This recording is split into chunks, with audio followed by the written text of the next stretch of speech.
El Tribunal Federal de Justicia Administrativa, a través de su Comisión para la Igualdad de Género, agradece su participación en la conferencia El uso del lenguaje incluyente en la impartición de justicia. Agradecemos a todas las personas inscritas a esta actividad que siguen la transmisión vía remota desde diferentes puntos de la República Mexicana, así como desde la Ciudad de México, donde nos encontramos. Agradecemos también a Vanessa González y Magali Guzmán, intérpretes de lengua de señas mexicana, que nos acompañan esta tarde. Me permitiré leer a continuación la semblanza curricular de la licenciada Cuatlicue Nieto Pérez, quien será la encargada del desarrollo de la conferencia que hoy nos reúne aquí. Cuatlicue Nieto Pérez es licenciada en Derecho por la UNAM, en donde también cursó la maestría en Derecho en el posgrado de la Facultad de Derecho y licenciada en Ciencias de la Comunicación por la Facultad de Ciencias Políticas y Sociales, también por la UNAM. Cuenta con una trayectoria en el servicio público de 13 años, durante los cuales se desempeñó en el Consejo de la Judicatura Federal, la Comisión Reguladora de Energía y la Secretaría del Trabajo y Previsión Social. Desde 2014 fue designada como secretaria técnica de la Comisión para la Igualdad de Género del Tribunal Federal de Justicia Administrativa. La licenciada Nieto ha sido capacitada en temas de igualdad de género y no discriminación por diferentes instituciones nacionales e internacionales. Queda en el uso de la palabra la licenciada Cuatlicue Nieto Pérez. Muchas gracias, Frida. Buenas tardes, ¿no? Es un gusto para mí estar aquí con ustedes. Sobre todo porque este tema me interesa mucho, ¿no? Hablando de las cosas del lenguaje, más allá de que últimamente se le haya dado un poco más de, pues digamos, de atención, ¿no? En los medios, en las redes sociales. Creo que es un tema muy importante sobre el que a veces no se tiene la información suficiente. Quiero comenzar mi intervención con una frase de Aldous Huxley que dice: la antigua idea de que las palabras tienen poderes mágicos es falsa, pero esa falsedad implica la distorsión de una verdad importante. Las palabras tienen un efecto mágico. Las palabras son tan mágicas por la forma en que influyen en la mente de quien las usa. O como diría también Virginia Woolf, en realidad nada ocurre hasta que se describe. La plática que vamos a tener este día, ¿no?, tiene tres objetivos principales. El primero es sensibilizarles sobre el uso del lenguaje incluyente y proporcionar algunos elementos adicionales de información para que cada quien se pueda forjar una opinión sobre este tema. El segundo punto es que conozcan las razones por las que los órganos de impartición de justicia deben incorporarlo en su labor jurisdiccional y en su comunicación institucional. Y el tercer objetivo es conocer algunas estrategias para incorporar tanto en la labor administrativa como en la labor jurisdiccional el lenguaje incluyente. Quiero comentarles también que para mí es muy importante que esta charla tenga pues una dinámica de diálogo, y por eso es que algunas personas nos acompañan aquí en la sesión y otras, la mayoría, nos van a acompañar a través de YouTube. Y también recordarles que aunque estén en esa plataforma, tenemos una intervención directa porque vamos a estar atendiendo todas sus preguntas y sus comentarios que nos hagan favor de poner en el chat, tanto de YouTube como de aquí de la plataforma de Google Meet. Entonces, quiero recordarles eso porque también el diálogo implica respeto entre las personas que estamos pues aquí en este foro, ¿no? Y una escucha atenta que tenga por propósito realmente tratar de comprender a las personas que estamos reunidas, ¿no? Bueno, entonces, yo les he preparado una dinámica, ¿no? Primero porque seguramente han escuchado que el masculino o el uso del masculino genérico, ¿no?, cuando decimos el hombre para referirnos a la humanidad, o cuando hemos hablado de el plural masculino para referirnos, por ejemplo, a los músicos, a los cantantes, y que incluye tanto mujeres u hombres, ¿no? Y entonces todos decimos, no, claro, ¿por qué tenemos la necesidad de utilizar o de distinguir entre mujeres y hombres si este plural masculino ya lo hace de por sí, ¿no? Entonces, he preparado una dinámica a las que les invito a que se sumen. Ahorita les van a colocar a las personas que nos están siguiendo desde YouTube una liga, ¿no? Esta liga tiene justamente, pues va a ser un ejercicio, digamos que interactivo en tiempo real, así que ya nos disculparán si tenemos o enfrentamos algún pequeño problemita, ¿no? Voy aquí a compartir en este momento con la gente que está aquí conmigo ¿no? En la sesión de Google Meet La Liga para que puedan entrar.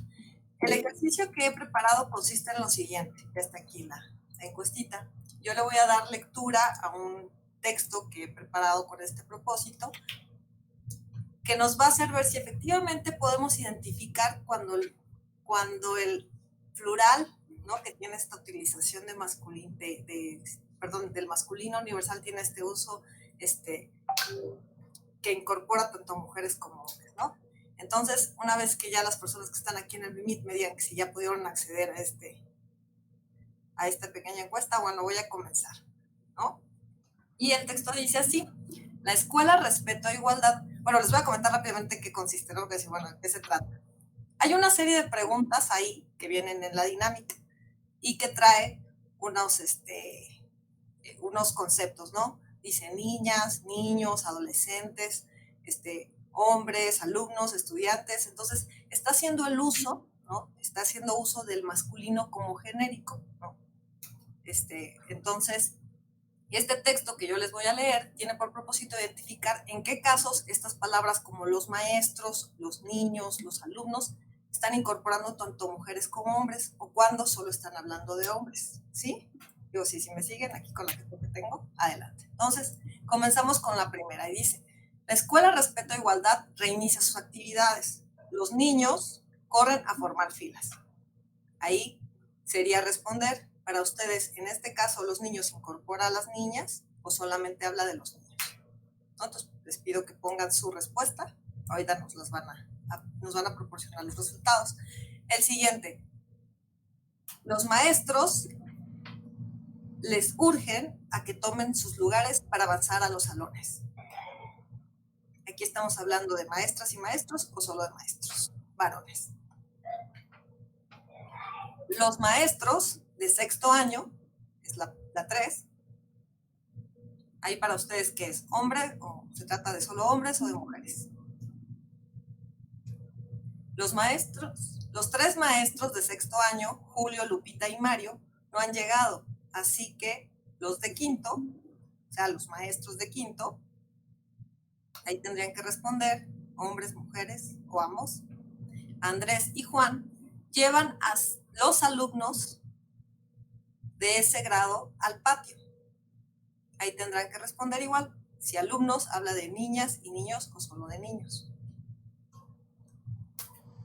Ajá. Entonces lo voy a leer de corrido por si tiene alguna duda. Dice: los 3 maestros de sexto año, Julio, Lupita y Mario, no han llegado, así que los de quinto, Andrés y Juan, llevan a los alumnos de ese grado al patio y a las alumnas a los salones. Entonces, el siguiente: la elección de los talleres y actividades recreativas despierta mucha emoción. Los alumnos inscritos en el taller de mecánica, ahí tendrán que responder en el número 6 si se trata de niños o niñas, se quejan por la falta de cupo. ¿Sí? Ya que contesten, me dicen así si quieren, para que avancemos. Aunque Cecilia y Alejandra están felices porque tienen su lugar. Seguimos con la 7. Los pocos estudiantes que no han entrado a los talleres juegan fútbol. ¿Dónde van? Sí. Por ahí creo que hay un micrófono que está abierto. Entonces, los pocos estudiantes que no han entrado a los talleres juegan fútbol. La número 8, los jardineros se preocupan por el pasto que acaban de podar. Ahí tienen que señalar si se trata de jardineros varones o jardineros que incluyan a mujeres y hombres. Bien. Entonces dice: los pocos estudiantes que no han entrado a los talleres juegan fútbol. Los jardineros se preocupan por el pasto que acaban de podar. Doña Romina y don David también plantaron rosas. La 9, hay niños sin taller. ¿Ahí qué les parece que sea? Hay niños sin taller porque no quieren inscribirse a corte y confección ni a cocina, en tanto que todas las niñas alcanzaron grupo, porque también pudieron elegir entre dibujo y computación. El número 10, los orientadores, Adriana, Lucía y Gonzalo, apuran a los niños, esa es la 11, que llegaron tarde, Jorge y Arturo. a entrar a sus salones. La 12, los doctores, ahí tienen que señalar, del plantel se dirigen a sus consultorios. Ana y Pedro esperan tener un día tranquilo. Es el primer día de clases y todos los alumnos, esta es la 13, niños o niñas, y la que sigue es la 14, los maestros, ¿sí? ¿Listo? Cuando me digan. Bueno, es el primer día de clases y todos los alumnos y los maestros están entusiasmados, mientras que las maestras parecen expectantes. Bueno, este es el ejercicio, a ver si ahorita en un ratito nos muestra Frida los resultados. Lo que intento mostrarles con este ejercicio, no sé qué tan fácil o difícil les fue, me gustaría que la gente que está aquí con nosotros directo nos pudiera contar, no sé si Mariana, ¿no? O el magistrado Osuna, o al magistrado Grandini, o Socorro, alguno de ustedes nos pudiera comentar si se les hizo fácil, difícil, qué les pareció el ejercicio. Yo creo que hay un tema de convencionalismo del uso lingüístico, ¿no? Entonces, yo creo que sí va a depender, por lo menos de momento, en más que de un tema gramatical, sino en un tema de concepción cultural, ¿no? Entonces, por ejemplo, yo en la mayoría de las respuestas entendería que se dirige a ambos, ¿no?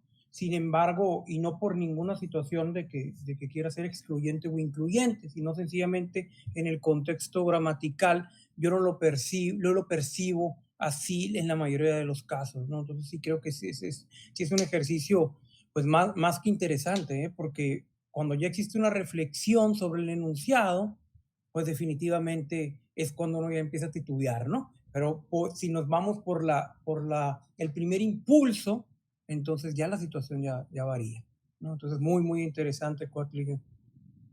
Muchas gracias, magistrado. ¿Alguien más que nos quiera compartir su opinión?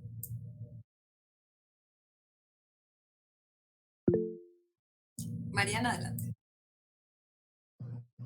Pues igual, la verdad, al igual que el magistrado Osuna, pues también en la mayoría de las respuestas coincidí en que se refería a ambos sexos.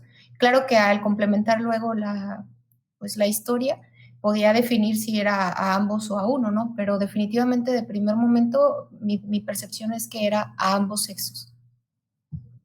Muchas gracias, Mariana. Adelante, Socorro. Gracias, buenas tardes. Efectivamente, la primera percepción, como estamos acostumbrados, no sé si en todo México, ¿no? Pero como estamos acostumbrados, la primera percepción es incluir a ambos. Y después, efectivamente, ya cuando se hace la reflexión, bueno, ya uno puede diferenciar si se trata de hombre, mujer, niño o niña, pero pues afortunado o desafortunadamente es la costumbre. Muchas gracias. En realidad, este resultado que hemos tenido, en el caso de esta pequeña muestra, suele contrastar con lo que piensa la generalidad de las personas, ¿no? Regularmente se asocia más a un tema exclusivamente relacionado con los varones, y eso no es digamos que no es que esté mal, ¿no? Sino que tiene que ver con justo lo que hemos aprendido respecto al lenguaje y al idioma, en este caso al español en particular. Por eso es que justo quise hacer este ejercicio, sobre todo porque si se dan cuenta, ¿no? Las personas que tienen que entender, ¿no? Como bien decía magistrada, como decía Mariana, la diferencia o en qué casos se les incluye y no, somos las mujeres, ¿no? Nosotras somos quienes tenemos que aprender durante nuestro proceso de socialización a saber en qué momentos estamos incluidas o en qué momentos no, ¿no?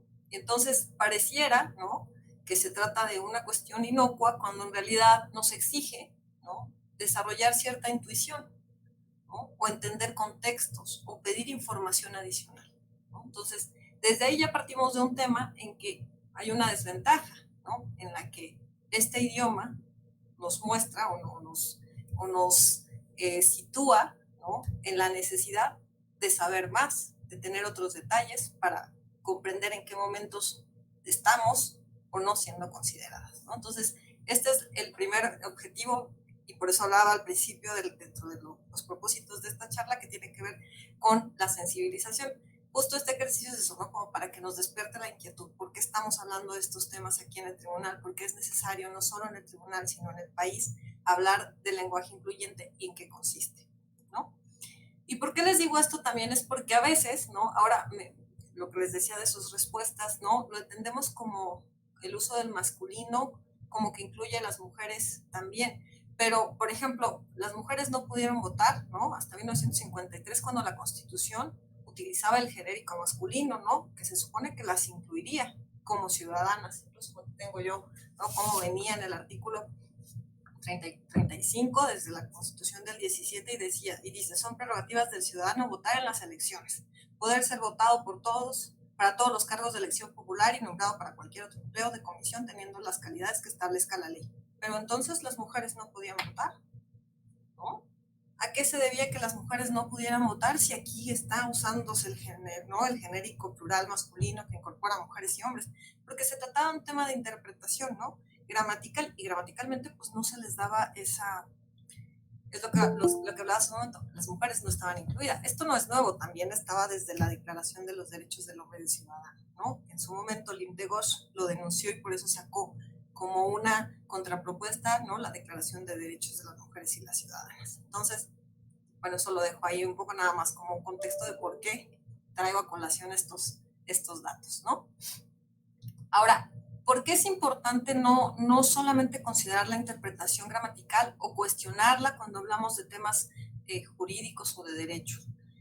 Yo lo que les diría es que como existe esta posibilidad de uso discrecional del lenguaje, ¿no? Para restringir derechos y oportunidades no solo a las mujeres, sino también a otras personas que se encuentran en ciertas condiciones de vulnerabilidad, como personas con discapacidad o de la comunidad LGBT, o personas que pertenecen a las comunidades indígenas. Es por eso que los estados deben adoptar medidas como parte de este compromiso que tienen para respetar, proteger y garantizar los derechos humanos. Entonces, cuando alguien les diga que el tema del lenguaje incluyente no es un tema de derechos humanos, pues mi intención también es que les pueda dar un poco más de elementos para sostener esta afirmación, ¿no?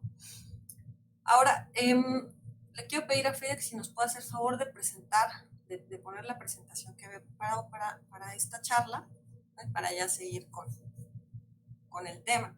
Y bueno, recordarles a la gente que está en YouTube que también pueden hacer sus preguntas y sus comentarios. Nada más que aparece como con una franja ahí del lado izquierdo, pero bueno, si la puedes proyectar un poco más amplia, te lo agradecería. Primero me gustaría hablar un poquito del lenguaje, ¿no? ¿Qué es el lenguaje? El lenguaje es un sistema de signos lingüísticos que sirve para comunicarnos. Puede ser escritura, ¿no? Mediante señales, sonidos, etc. Este código, ¿no? este sistema de signos lingüísticos, ¿no? Tiene a su vez, de acuerdo con lo que decía Ferdinand Saussure, que es uno de los lingüistas más importantes, ¿no? Que hay en el siglo XVIII y XIX, principios del XIX y XX, perdón. Dice que el lenguaje es el resultado de la lengua y del habla. Ahorita les voy a explicar en qué consiste o cómo se distingue la lengua, o cómo distinguió la lengua del habla. Pero él dice que la lengua tiene un componente social, un componente convencional. El lenguaje, en realidad, este sistema de signos lingüísticos, ¿no? Se ha originado por una convención. ¿A qué se refiere con convención? Pues que ha sido aceptado por un grupo social determinado, ¿no? Entonces, por eso es que hablamos de la lengua española, por ejemplo, ¿no? Porque un grupo de personas se puso de acuerdo con respecto a qué signos iba a elegir, ¿no? Para poder establecer un código de comunicación, este sistema lingüístico. Ahora, el habla, ¿no? que la distingue él, es un componente individual, y el habla como componente individual se refiere a lo que nosotros ejercemos, ¿no? De manera individual o personal. Es decir, que el lenguaje lo pudieran ver como una moneda, ¿no? De un lado está el habla y del otro lado está la lengua. Entonces, como el lenguaje tiene este componente social e individual, ¿no? Se transforma de manera permanente. Eso es muy importante porque he escuchado como uno de los argumentos o un argumento principal para pues digamos, denostar un poco el tema del lenguaje incluyente, el lenguaje inclusivo, como quieran, sobre la sacralidad o la mitificación de la permanencia del lenguaje. La verdad es que no es así. Como tiene este presupuesto dinámico de carácter social, como todo producto cultural que va evolucionando con parte de la misma sociedad, no tiene ese carácter inmutable. Entonces, no es un argumento suficientemente sólido como para decir que no se pueden proponer algunos cambios respecto a la estructura del español o de cualquier otra lengua, ¿no? Entonces, digo, lo comento ahí, ahorita voy a traer un poco más a ese tema, pero sí quiero señalar que justamente este carácter que tiene el lenguaje, ¿no? Este componente cultural de convención es lo que hace que sea a su vez arbitrario. Bueno, ahorita les voy a decir un poco más sobre las características del lenguaje. Pero bueno, para que distingamos bien qué es la lengua, ¿no? Del habla. La lengua es un sistema abstracto y cultural, ¿no? Que no depende de la voluntad de los hablantes. ¿Por qué decimos que no depende de la voluntad de los hablantes? Porque pues cuando nosotros nacemos y vamos creciendo, digamos, en nuestra comunidad, la lengua no la impone, nadie nos pregunta, oye, ¿qué quieres hablar? ¿Español? ¿Quieres hablar? No, es que no. Nosotros vamos aprendiendo, ¿no? A partir de las personas con las que convivimos, vamos desarrollando el lenguaje. Entonces, la lengua está compuesta por signos y tiene como parte de sus características este componente que les digo que es cultural y abstracto, ¿no? La lengua sirve también para expresar las ideas de los hablantes. Esta parte a mí me gusta mucho porque es como lo voy a simplificar demasiado, pero es como esta idea del huevo y la gallina, ¿no? Porque en realidad la lengua, ¿no? le da estructura al pensamiento, pero a su vez el pensamiento, ¿no? Constituye la lengua. O sea, es una cosa que está indisolublemente unida, ¿no? Porque no podemos pensar si no es a través de las estructuras del lenguaje. Del lenguaje que tenemos, de la lengua que tenemos, en este caso, pues del español. ¿Cómo pensamos? Pues pensamos con las estructuras del español, ¿no? O sea, es la forma en que además vemos el mundo. Entonces, la lengua nos permite expresar la forma en que vemos el mundo, pero también la expresamos a partir de la lengua que conocemos, ¿no? Si de plano no me explico bien, por favor avísenme, ahorita tenemos una sesión de preguntas, pero la idea es eso, ¿no? Entonces, la lengua nos permite expresar nuestra visión del mundo, la forma como identificamos las cosas, como nos aproximamos a la realidad, por decirlo de alguna manera, ¿no? Entonces, la lengua, como les decía, es social. ¿Qué quiere decir? Bueno, pues que hay un grupo de personas que se pone de acuerdo, ¿no? Y que decide establecer de manera arbitraria. ¿Por qué arbitraria? Pues porque no es que haya una relación natural, hablando en términos como biologicistas, ¿no? O de este tipo, entre los símbolos que se eligen, ¿no? Los fonemas o los morfemas que se eligen para constituir una lengua. ¿Sí me explico? O sea, no es que yo diga, bueno, no sé, vino el ser divino y me dijo, mira, vas a usar estos 12 caracteres para representar estos fonemas, ¿no? Sino que poco a poco la convención va desarrollando o eligiendo estos símbolos y el significado que les va a dar. Bueno, entonces, debido a que se trata también de un conocimiento que vamos adquiriendo, como ya lo dije, a través de este proceso de socialización, ¿no?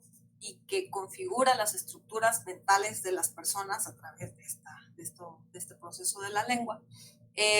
Se trata de un conocimiento concreto, ¿no? Concreto en tanto tiene como esta singularidad, digámoslo así, y dentro de esa característica, digamos que se le denomina como psíquica, ¿no? Porque está dentro de nuestra psique, o sea, identificamos ciertos elementos o ciertos símbolos, ¿no? Les asignamos cierto significado, pero eso ya está en nuestra mente, ¿no? O sea, eso no lo estamos, no es algo que nosotros siquiera pensemos, sino que ya existe ahí. Ajá.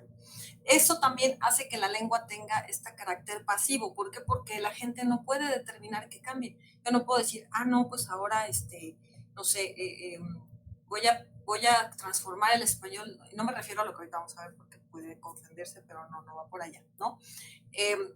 Sino que yo no puedo concebir, al menos hasta el momento, otra forma de pensar, si no es en la medida en que en el idioma en el que nací, digámoslo así, ¿no? Entonces, ese proceso en el que yo, por ejemplo, concibo al rosa como rosa, ¿no? Con estos signos R-O-S-A, ¿no? Que tienen esta significación, es involuntario. ¿Por qué? Porque yo no estoy teniendo una participación activa, yo no decido, voy a usar la R y la O, no, ya es un proceso que se realiza de manera, digamos, autónoma, ¿no? Y automática.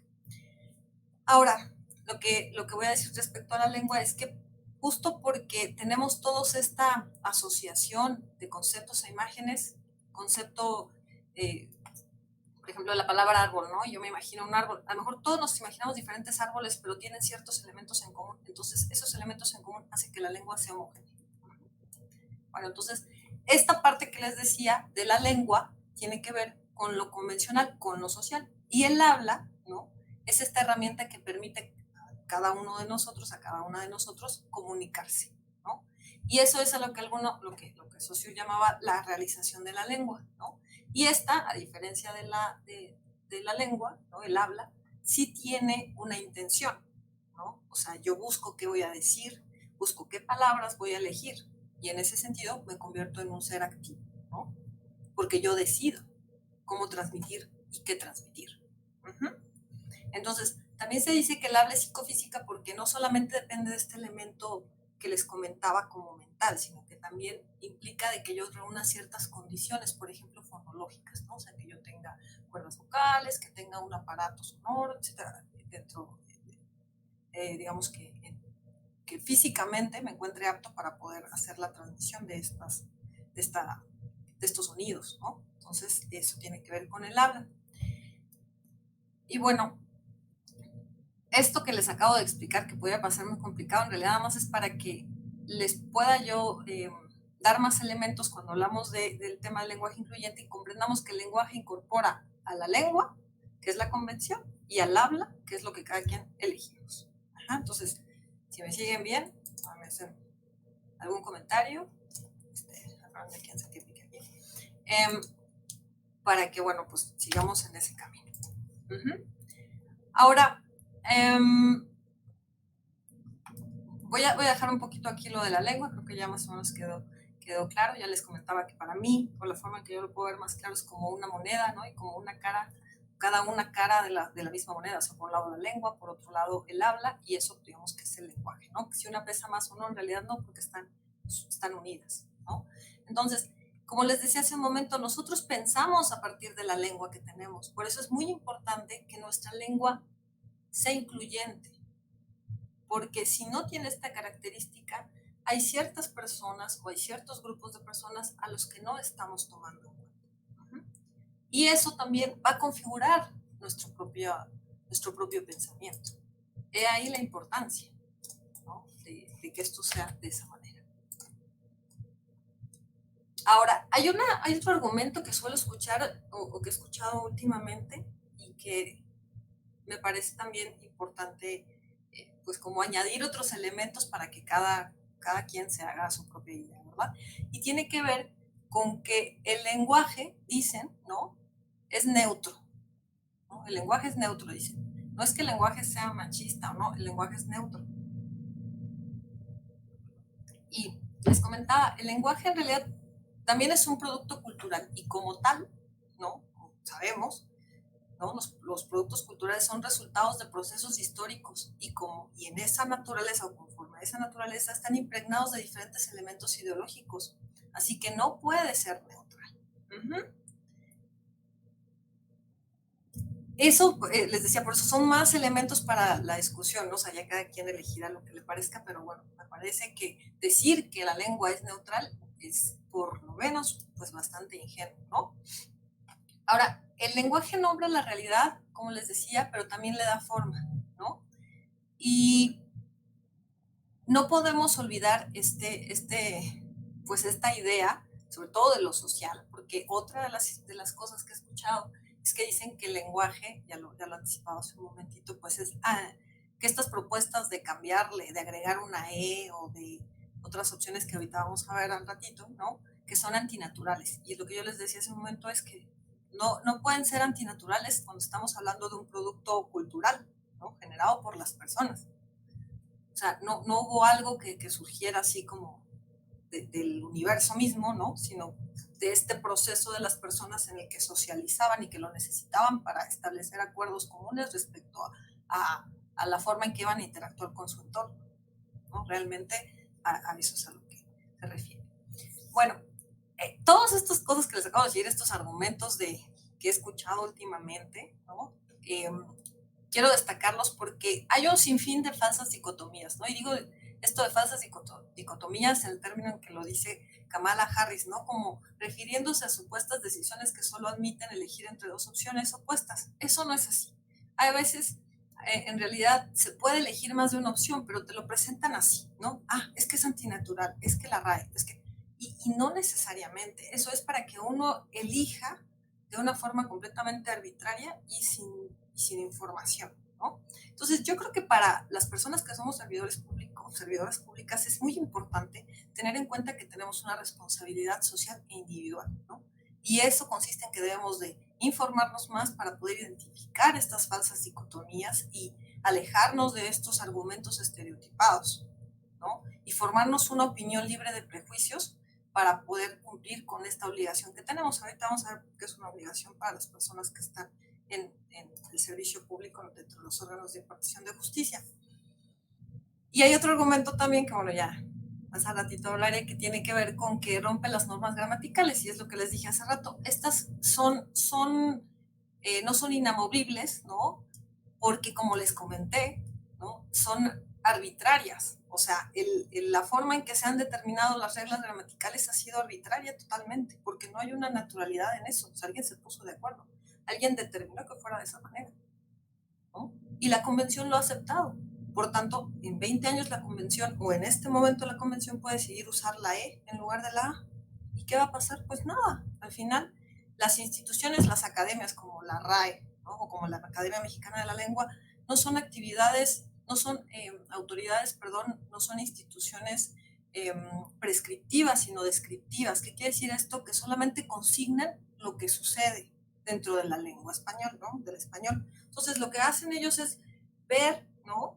Qué es lo que se presenta dentro de la sociedad y lo consignan en los diccionarios o lo consignan en sus documentos. Tal es así porque además, por ahí platicaba con alguien que me decía, no, es que la RAE no admite el tema de presidenta, ¿no?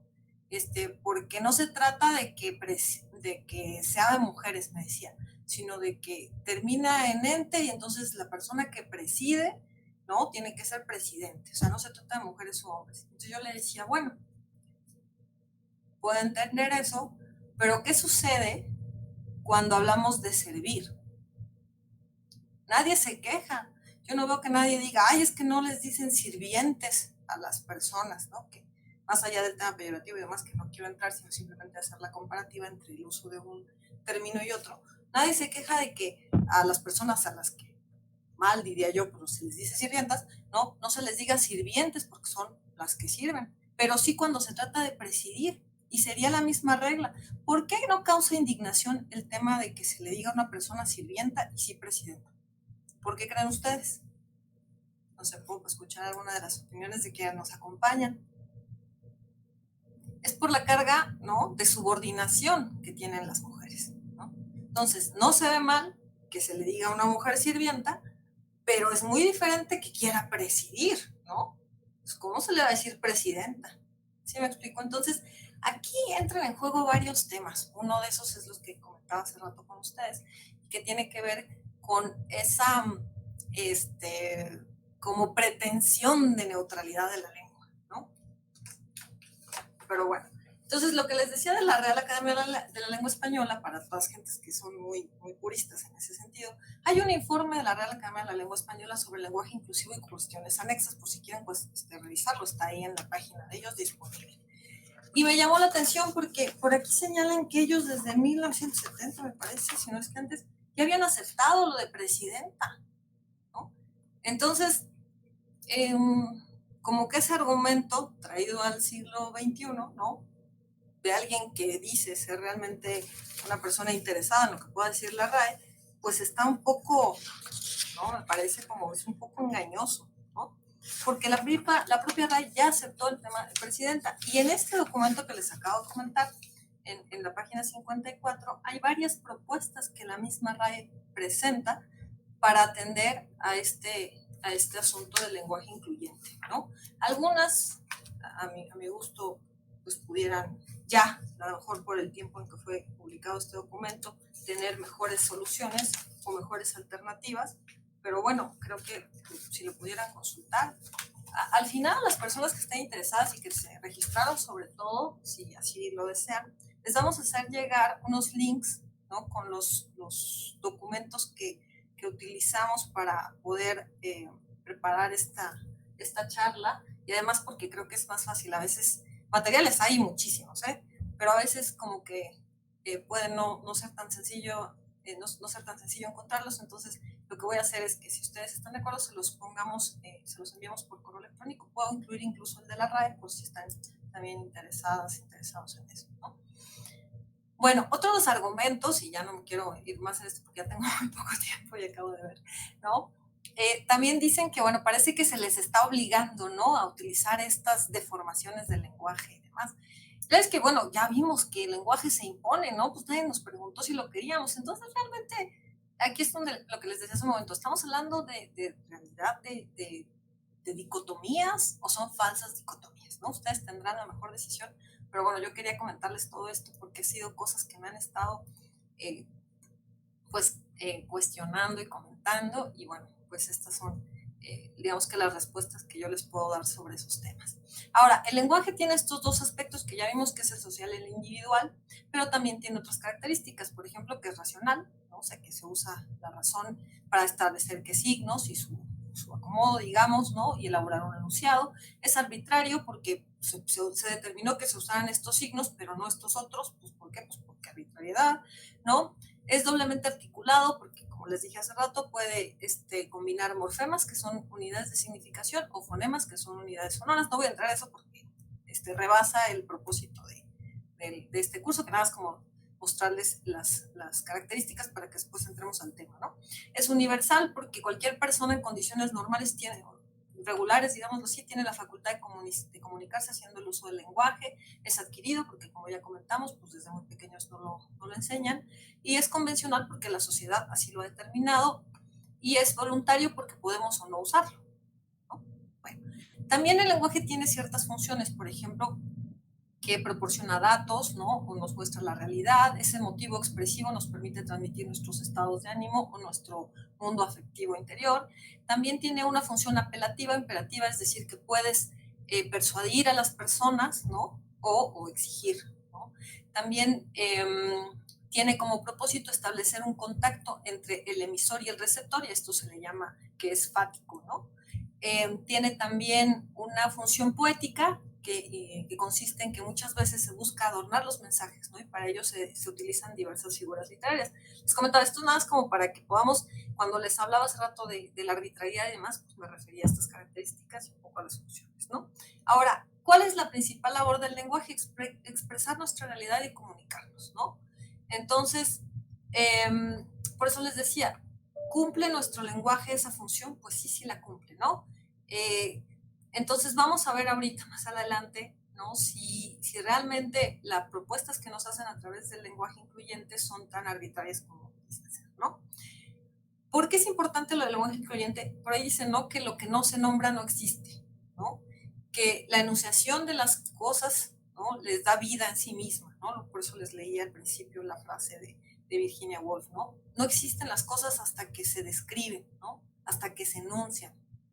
Entonces, ¿por qué tiene esta función? Pues porque, bueno, la lengua le da forma a la realidad, ¿no? Y nos permite a su vez conocerla y transmitir el conocimiento que tenemos de esa realidad. Bueno, me dicen si voy ya muy rápido porque... Bueno, ya les comentaba las características de la RAE y me voy a ir un poco más rápido, perdón. Frida, ¿nos puedes adelantar la siguiente? Muy bien. Cuando hablamos de lenguaje incluyente, ¿a qué nos referimos? Primero, hay que dejar claro que cuando se habla del androcentrismo, porque a veces no queda muy claro el término, nos referimos a esta frase, ¿no?, del hombre es la medida de todas las cosas, pero no todos los hombres, ¿no?, sino cierto tipo de hombres.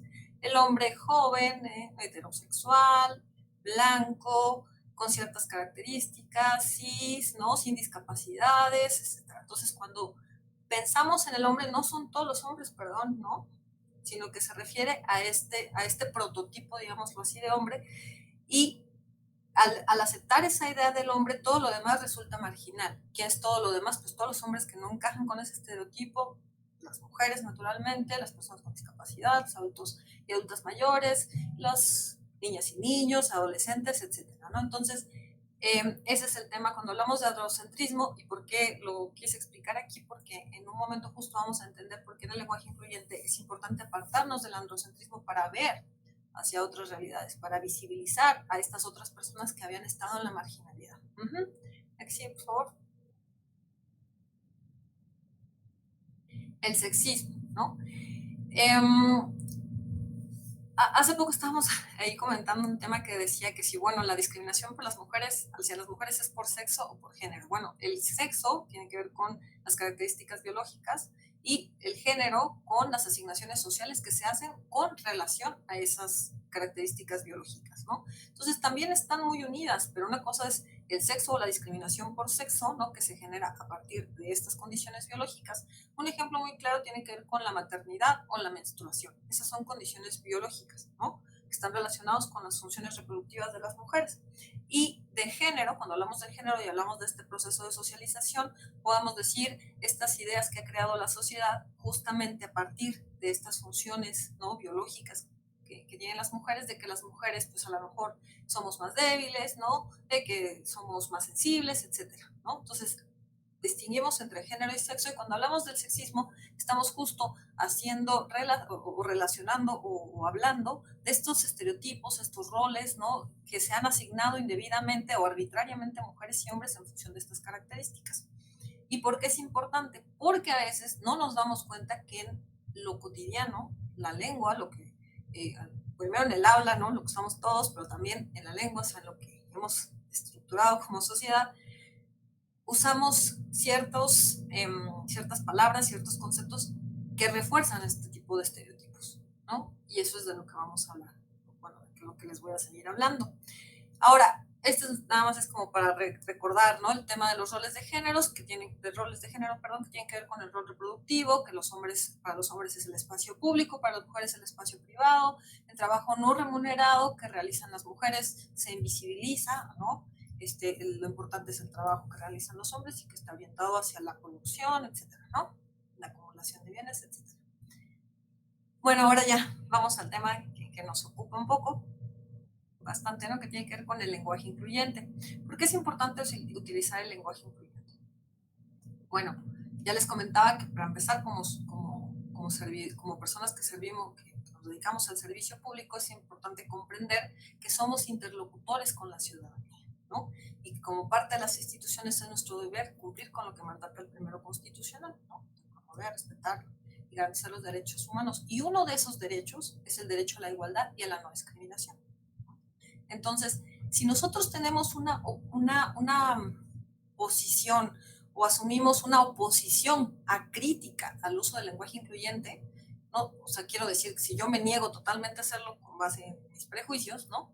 No solo estoy exponiendo el desconocimiento que tengo respecto a las disposiciones que comprometen a las instituciones con su uso y promoción, sino que además también en el futuro puede que yo no sea una persona capaz, ¿no? de fungir como interlocutora con las nuevas generaciones. ¿Sí me explico?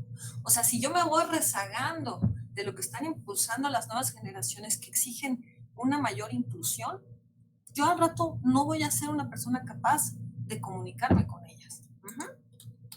Ahora, uno de los puntos que me parece muy positivo sobre todo esta nueva discusión, no nueva, sino renovada, digámoslo así, respecto al uso del lenguaje incluyente, tiene que ver con que al menos la gente ya parece interesarse más, ¿no? Y que de aquí seguramente van a salir muchas discusiones que van a enriquecer el tema y que nos van a llevar a mejor puerto.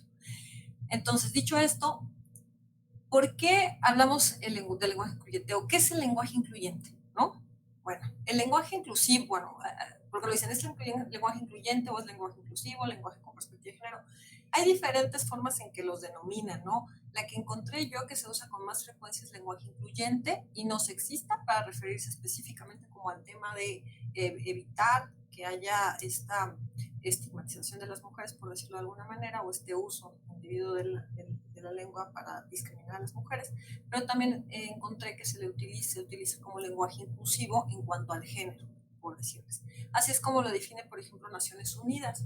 y para ellos lo entienden como la manera, o ellas, de expresarse oralmente y por escrito sin discriminar a un sexo, género social o identidad de género en particular y sin perpetuar estereotipos de género, ¿no? Entonces, así es como lo definen en Naciones Unidas.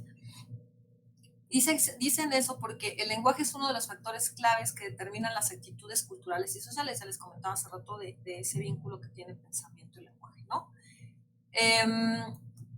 Y ellos, bueno, tienen a su vez unas guías que a ver si ahorita también se las proporciono, ¿no? Que le dan al personal que está en esa organización para que juntos vayan promoviendo, ¿no? Para que justamente vayan promoviendo el uso del lenguaje inclusivo.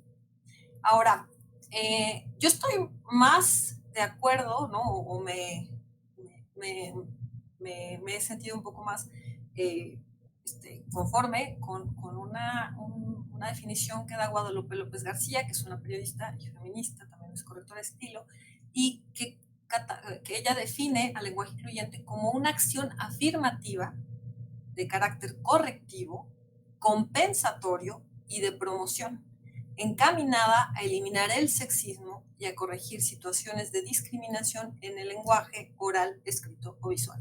¿Por qué creo que es una acción afirmativa? Porque en realidad estamos hablando, nos hemos dado cuenta de que las mujeres han sido discriminadas, invisibilizadas en el discurso, ¿no? Y esta forma de ahora buscar que el lenguaje nos haga más visibles, ¿no? Es una forma de, digamos, como de compensar, de tratar de esa asimetría, ¿no? De reducirla mediante esta acción afirmativa, que es de carácter temporal. ¿Por qué de carácter temporal? Porque en la medida en que se apropie, en que la sociedad se apropie este discurso, entonces va a cambiar, ¿no? Y ya no va a terminar la medida porque ya no va a ser necesario. Entonces, ella también señala que hablar del lenguaje incluyente o el lenguaje incluyente en sí es una propuesta política, feminista, que pretende trascender el uso del masculino genérico, porque además ya hicimos la prueba, ustedes aquí mismo, ¿no? De cómo ese masculino genérico no es tan claro o sea, como para incluir, ¿no? Como al menos muestra, ¿no? A todas las personas. En realidad no es tan claro, ¿no? Entonces, lo que dice ella es que justamente el lenguaje incluyente es una propuesta de política feminista que pretende trascender el uso del masculino genérico como norma gramatical única para la comunicación humana. O sea, hay que trascender este androcentrismo, ¿no? E incluir a más personas, ¿no? No se trata de no escribir textos claros ni precisos, ¿no? Ni de hacer engorroso, ¿no? Que pareciera a veces que es lo que también se aduce para no utilizarlo, sino de crear o de utilizar los mismos recursos que tiene la lengua, ¿no? Para que sin que pierda claridad, sin que pierda concisión, ¿no? Pueda darse el mensaje que se busca sin invisibilizar a las personas. Bueno, entonces, ¿cuál es el propósito del lenguaje incluyente y no sexista? Visibilizar y no excluir. Ese es el propósito. O sea, si nos quedamos con eso, yo me voy a dar por muy bien servida, ¿no? Aquí en la exposición, bueno, en la presentación dice que visibiliza a las mujeres, evita expresiones sexistas, ¿no? Muestra que nuestra sociedad es diversa e igualitaria, inclusiva, elimina esta visión androcéntrica, como ya les comenté, fomenta el respeto y la no violencia hacia las mujeres. Ahora, hay otros objetivos en el lenguaje incluyente, como favorecer la representación de las mujeres y de las personas históricamente discriminadas, ¿no? También tener presente que la lengua cuenta con los recursos que ya les decía suficientes para evitar el androcentrismo, ¿no? No subordinar ni desvalorizar a nadie. También evita estereotipar a las mujeres como objetos sexuales o como víctimas. Y esto justo que acabo de decir es muy importante para las personas que imparten justicia, porque a veces sucede que en esta conciencia, digamos, ¿no? De no invisibilizar a las mujeres, se puede caer o existe el riesgo de caer en el otro estereotipo de la victimización, ¿no? Y de negarle la capacidad como sujeto activo. Entonces, por eso es muy importante que tengamos claros los conceptos, que entendamos el alcance de lo que estamos conversando, ¿no? Para no, por exceso o por defecto, ¿no? Incurrir en un trato discriminatorio. También lo que busca es no emplear términos peyorativos para referirnos a las mujeres o a las personas con discapacidad, con preferencias sexuales diversas u otras condiciones, ¿no?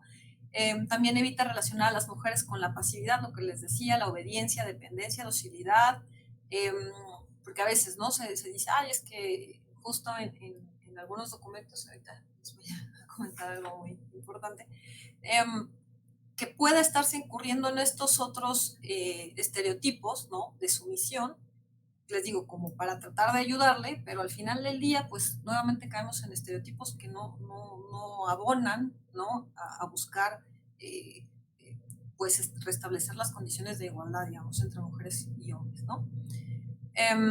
También lo que busca es no referir a mujeres y hombres con recursos estereotipados, también, porque también se puede estereotipar a los hombres, evitar el uso, también busca evitar el uso de refranes, de chistes o estos conceptos sexistas, ¿no? Que ya están como muy permeados en las sociedades y que a veces no se dan cuenta de esta carga que tienen, que puede ser muy violenta, ¿no?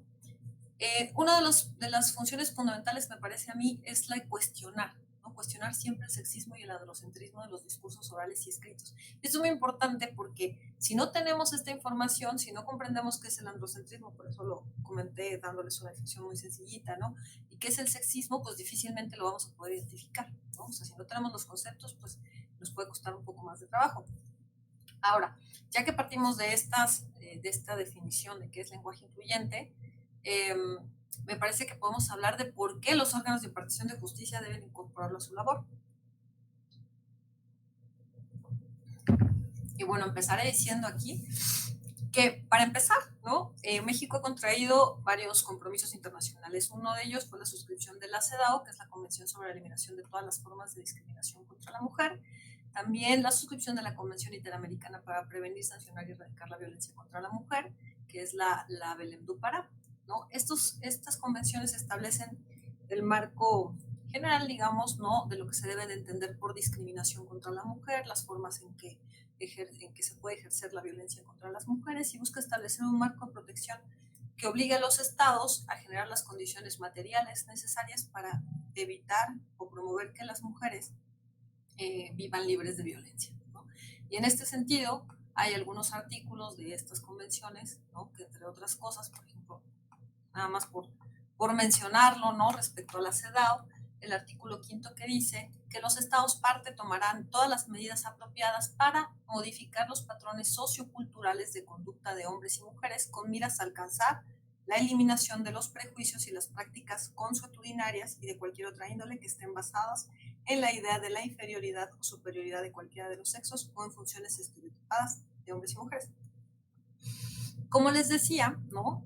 Como ya hemos visto a lo largo de esta charla, uno de los elementos necesarios, ¿no?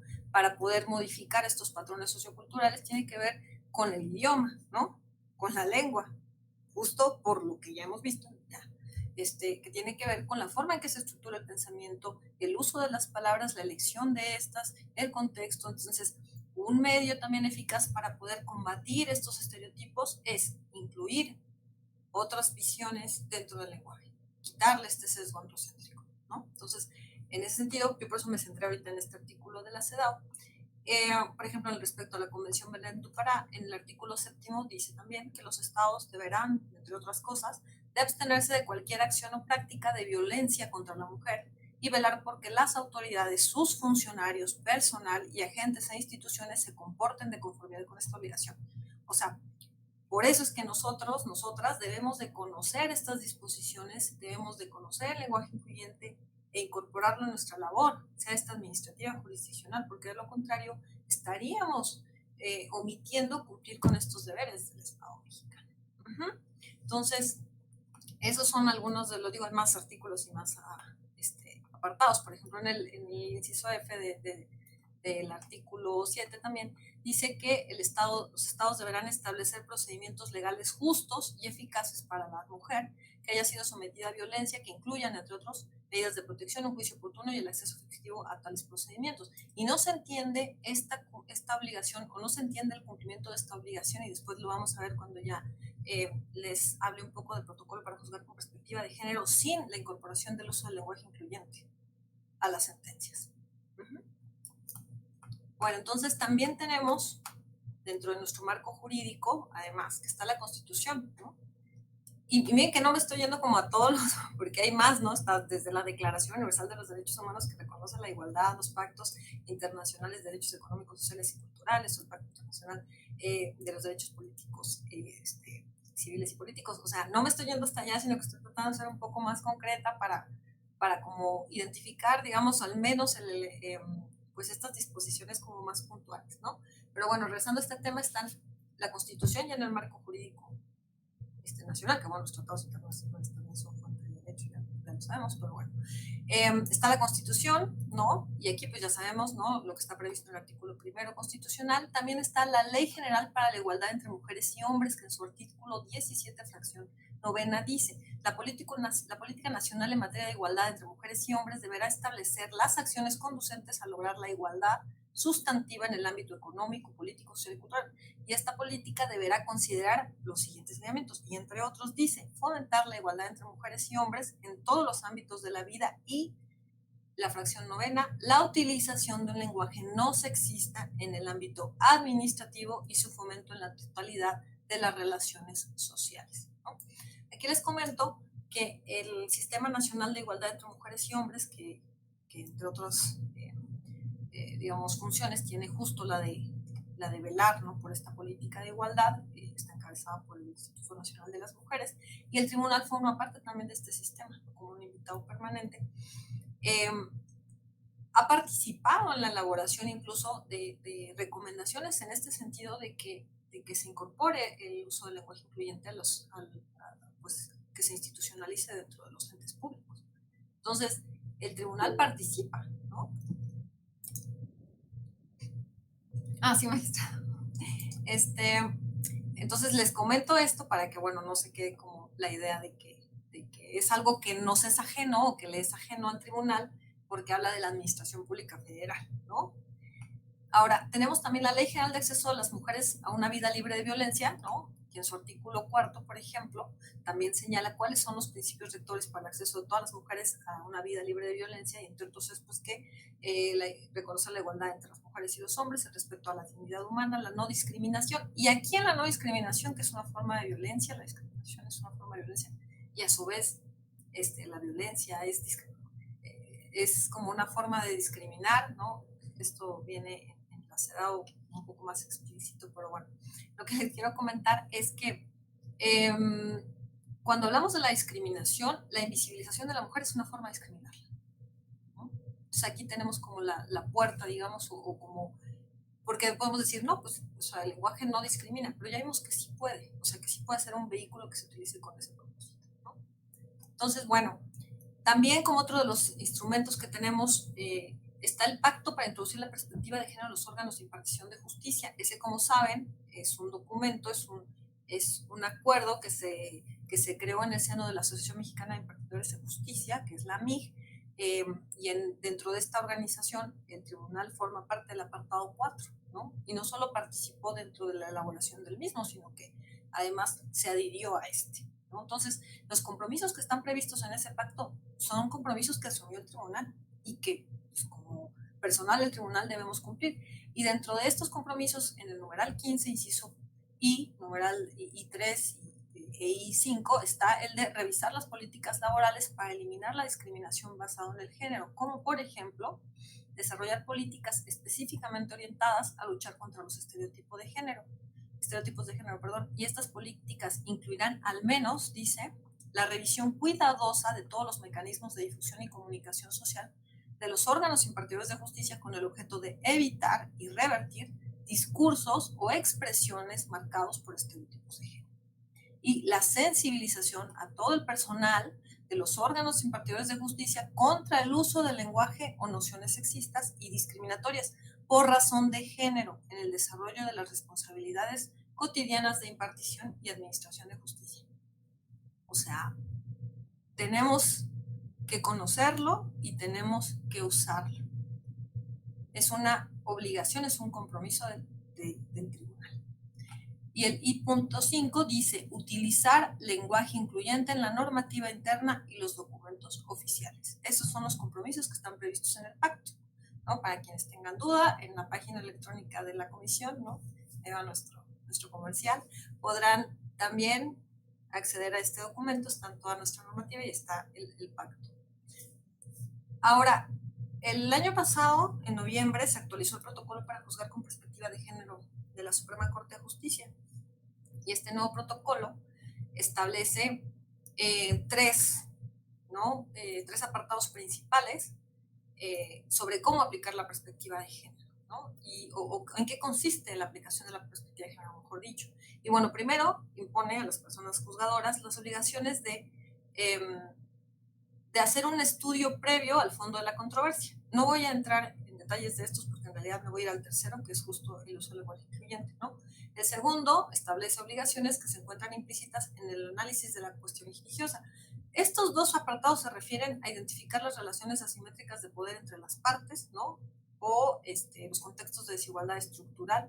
También a ver si se necesita establecer alguna medida previa, ¿no? Para salvaguardar la integridad de las personas, etcétera. Digamos que de eso va un poco. Y en el tercer punto, establece una obligación adicional que impacta ahí sí de manera general a la sentencia, ¿no? Porque tiene que ver con el uso del lenguaje incluyente durante la redacción de la misma. Ahora, hay una jurisprudencia, bueno, que aquí está citada, ¿no? Que dice acceso a la justicia en condiciones de igualdad y justamente describe todo lo que implica este proceso de juzgar con perspectiva de género. Y en el último punto, que es en el inciso sexto, dice considerar que el método exige que en todo momento se evite el uso del lenguaje basado en estereotipos o prejuicios, por lo que debe procurarse un lenguaje incluyente, con el objeto de asegurar un acceso a la justicia sin discriminación por motivos de género. Aquí quiero destacar que las sentencias tienen una función pedagógica, ¿no? Para la sociedad sobre un tema que a mí me interesa mucho, que tiene que ver con la cultura de la legalidad. Y si alguien tiene alguna duda de eso, pues podemos nada más ver, ¿no? Lo que sucedió ayer y antier sobre la discusión que tuvo lugar en la Corte, ¿no? Sobre la despenalización de la interrupción voluntaria del embarazo. O sea, en realidad, esta función pedagógica que tienen las sentencias, ¿no? Al ser, digamos, al considerar también el lenguaje incluyente, va a también tener una influencia adicional en la sociedad que va a tender hacia incorporar también este tipo de estrategias, ¿no? Bueno, al menos me parece a mí que es lo que se busca.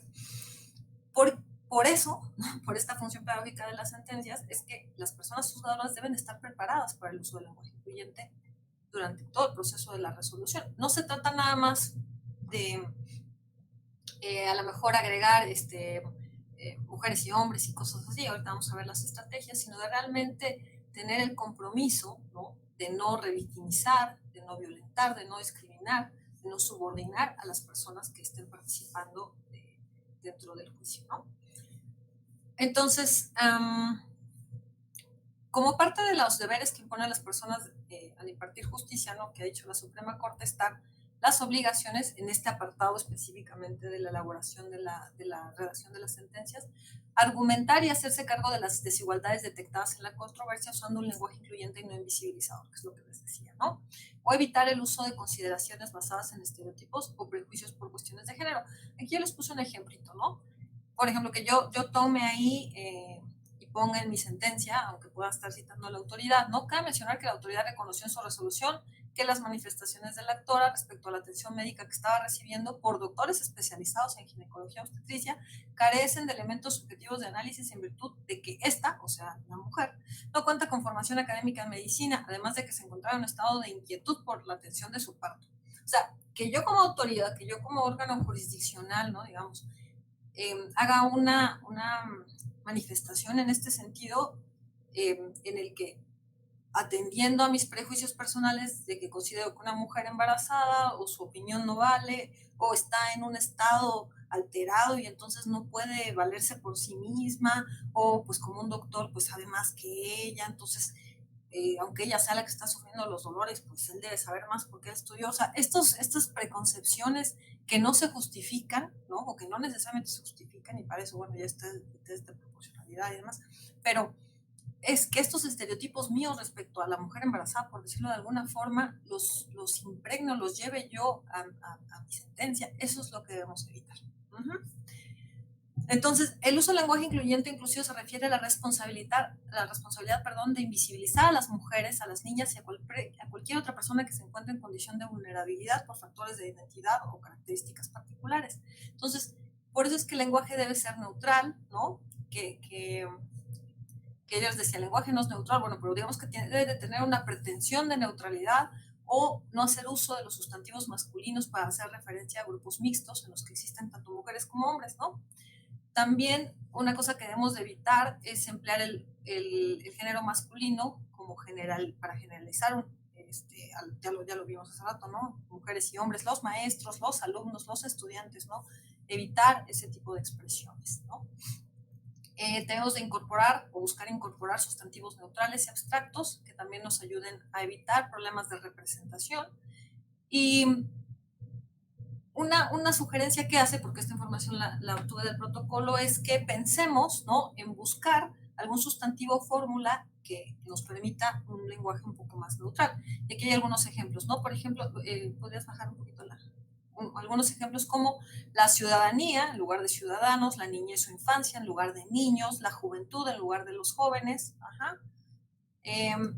Ahora, también hay que cuidar mucho no reproducir en las sentencias expresiones despectivas o términos ofensivos para referirnos a las personas, salvo que sean necesarios o indispensables para ilustrar, ¿no?, de lo que estamos hablando. Se me ocurre, ahí también puse un ejemplo, ¿no? Ahí.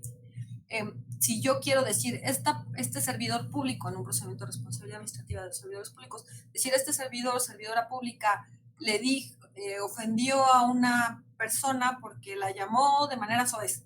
La verdad es que decir de manera soez no describe el acto y no nos da muchos elementos para saber si efectivamente se trata de una falta, ¿no?, al código de ética, lo que sea. Entonces, si nosotros ponemos específicamente en qué consistió la ofensa, ¿no?, ahí no es que estemos alabando ni reproduciendo el estereotipo, sino que estamos como elemento ilustrativo, ¿no?, refiriéndonos a aquello que forma parte del análisis del caso, ¿no?, particular.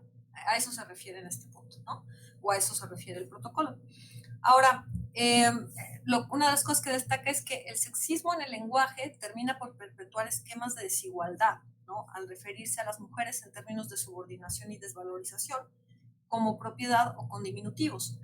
A diferencia de los hombres, ¿no?, a las mujeres se nos suele eliminar los apellidos, ¿no? También se nos suelen eliminar las profesiones, ¿no? Entonces dicen el doctor y la señorita, ¿no?, tal. O el doctor y el nombre de pila, ¿no? Entonces, eso es lo que hay que evitar, ¿no? También se les suele llamar a las mujeres más como señoras o señoritas con base en su estado civil. Aquí lo que se recomienda es que se use, por ejemplo, si estamos hablando de mujeres y hombres, señora, señor, ¿no? Hay un tip, por decirlo de alguna manera, un consejo, ¿no?, que da el protocolo para comprobar si una frase está cargada de sexismo, ¿no? Y dice, hay que plantear de manera inversa el enunciado. Y si nos parece que es extraño, yo diría medio ridículo, ¿no?, entonces pues puede que tenga una carga sexista, ¿no? Y hay un ejemplo ahí que ponen que dice, el señor Ramos y su hermosa mujer Laurita, ¿no?, que si tú lo cambias y dices la señora Ramos y su hermoso hombre Carlitos, pues son sumamente ridículo. Entonces ahí te das cuenta que en realidad el papel que le estaban asignando a la señora Laura aquí, ¿no?, era como de apéndice del señor Ramos. Entonces creo que ese tipo de estrategias puede funcionar también para que vayamos como identificando este tipo de cuestiones, ¿no? También debe evitarse hacer referencias, ya lo dije, a concepciones estereotipadas, ¿no?, que revictimicen a las partes o que se responsabilice a las personas sobre los hechos sucedidos. Esto lo habrán visto también cuando se hizo el análisis de la sentencia de Campo Algodonero, ¿no?, cuando decían que las chicas eran unas voladas y demás de la autoridad. Entonces, ese tipo de expresiones, ¿no?, que tienen una carga moral, ¿no?, que se refiere a la libertad de las personas, en este caso de las mujeres, pues no es admitida, ¿no?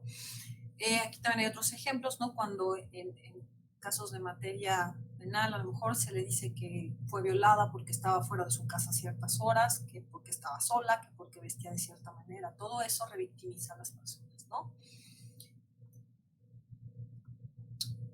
Una de las cosas que señala también el protocolo es que los órganos de impartición de justicia deben ser especialmente cuidadosos porque comunican a la sociedad a través de su sentencia la forma en que en la que deben aplicarse las normas o cuál es su contenido y el alcance del derecho, ¿no? Entonces, por eso deben redactar resoluciones que eviten que usen un lenguaje judicial accesible para que cualquier persona lo pueda comprender. Hay otro tema aquí que nada más quiero resaltar y que tiene que ver con el uso de las sentencias de formato de lectura fácil, que han ayudado a que se pueda socializar el derecho, que se pueda explicar el sentido de las resoluciones a ciertas poblaciones, ¿no? Con características muy específicas, ya sea de discapacidad, pero no se pueden usar para todo y hay que tener mucho cuidado porque a veces también se homologan ciertos supuestos y se puede caer en discriminación, ¿no? Como pensar que se necesita para una persona, por ejemplo, que pertenece a alguna etnia indígena, se necesita utilizar el formato de lectura fácil, ¿no? Porque pertenece a ese grupo, cuando en realidad quizás convendría pues que se haga una traducción, ¿no? A su lengua natal y ya. Entonces hay que cuidar mucho eso, es lo que yo les pudiera comentar, y voy a hacer un paréntesis rápido porque hay una resolución, bueno, un texto que encontré sobre la Corte Constitucional Colombiana, que es una sentencia que es la C-804 de 2006, y la traigo a colación porque se pronuncia justo sobre el lenguaje legal. Si quieren, bueno, les puedo compartir el documento, aunque está también disponible en internet. Y hay algunas ideas que tiene este texto, ¿no? Que expresó la Corte durante el análisis de este asunto, que tiene que ver con una disposición, ¿no? Que tenía un término discriminatorio en razón de sexo, y entonces hace estos comentarios que me voy a permitir leerles unos muy brevemente. El primero es que dice: el lenguaje jurídico no es un instrumento neutral de comunicación y en esa medida debe ajustarse al contenido axiológico de la Constitución Nacional. Por medio del lenguaje se comunican ideas, concepciones de mundo, valores y normas, pero también se contribuye a definir y a perpetuar en el tiempo estas ideas, cosmovisiones, valores y normas. El lenguaje es expresión y como tal afecta las relaciones de poder. ¿Por qué el lenguaje afecta las relaciones de poder en el Estado y en la sociedad? Para dar respuesta a esta interrogante debemos acudir a los propósitos y funciones del lenguaje. Con el lenguaje se pretende a. Describir la realidad, lo que se aprecia como una actividad de modo alguna neutra, b. Expresar y provocar emociones y c. Influir y orientar conductas. Cuando hablamos del lenguaje jurídico, esto es, el que se refiere al derecho o en el que consiste el derecho, y más precisamente cuando se trata de la ley, que es la norma que expresa las relaciones de poder en la sociedad y en el Estado, un lenguaje que describe una realidad que expresa una visión patriarcal, una sociedad discriminante, perpetua y fija un estado de cosas inconstitucionales. Cuando existe un lenguaje jurídico discriminatorio, machista, y este se expresa y provoca emociones, se atenta contra la dignidad y la igualdad de las mujeres. Y dice: siendo el lenguaje como lo es uno de los principales instrumentos de comunicación y reflejando como refleja los hábitos, concepciones y valores imperantes en un medio social determinado, las situaciones de inclusión o exclusión también se proyectan en el lenguaje jurídico. Precisamente, uno de los fines de las definiciones legales consiste en fijar fronteras y en tal sentido en determinar quiénes se encuentran dentro de los límites establecidos por las definiciones y quiénes permanecen fuera. Los criterios que se utilizan para marcar la inclusión o la exclusión reflejan el contexto valorativo e ideológico en que ellos se adoptan.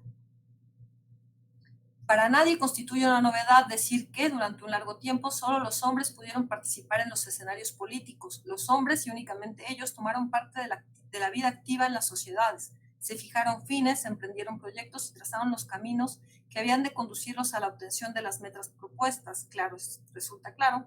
Por tanto, que lo manifestado por los hombres también en el terreno jurídico tiende a conectarse de inmediato con lo humano por antonomasia.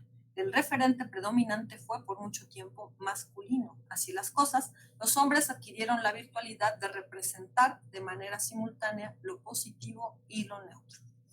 Bueno, hasta aquí voy a dejar la lectura. Si les despierta un poco de interés, también pues para todos los documentos que les podemos compartir. Y bueno, vamos a la última parte ya de la charla, que ya tenemos muy pocos minutos, y que tiene que ver cómo usar el lenguaje incluyente, ¿no? En realidad lo que les voy a plantear son algunas estrategias obtenidas de estos manuales, ¿no? O sea, de ninguna manera es un análisis exhaustivo, ni pretendo sustituir las propias decisiones que tomen en ese sentido, ¿no? Siempre tendrán la mejor opinión, pero sí darles algunos consejos o algunas de estas estrategias, compartirles estas estrategias, ¿no? Entonces, Naciones Unidas, por ejemplo, recomienda, como les comentaba hace un momento, tener en cuenta lo siguiente, ¿no? Primero, el tipo de comunicación que va a dirigir, ¿no? Si es oral o es escrita, su finalidad, su contexto y el público al que va a dirigir, ¿no? O sea, debe tomar estos elementos para ver cómo va a formular la comunicación. Procurar que el mensaje, oral o escrito, sea claro, fluido y conciso, y que los textos escritos sean legibles. Y tratar de utilizar diferentes estrategias combinadas a lo largo del mensaje oral o escrito. Entonces, estas estrategias, en el caso del español, ¿no? Que como sabemos tenemos el género gramatical, tanto femenino como masculino, ¿no? Y a diferencia de otras lenguas, el género neutro casi no lo tenemos. Se ha conservado en algunas expresiones como en aquello, eso, esto, ello, alguien, algo, nada más, pero en realidad tiende más a ser utilizado el género femenino o el género masculino, hablando de temas gramaticales. Bueno, entonces, vamos a ver, aquí están algunas. Les incluí este tema del ACNUR, porque bueno, nosotros tomamos ahí en el tribunal, también se relaciona con temas de migración, y en un documento que tiene el ACNUR, justo como un manual, establece estas recomendaciones, ¿no? Por ejemplo, que no se utilice el refugiado, sino la persona refugiada, o el solicitante de asilo, sino la persona solicitante de asilo, etc., ¿no? Entonces, esto lo compartí en la presentación para que vean también que estos términos que se utilizan, por ejemplo, ya por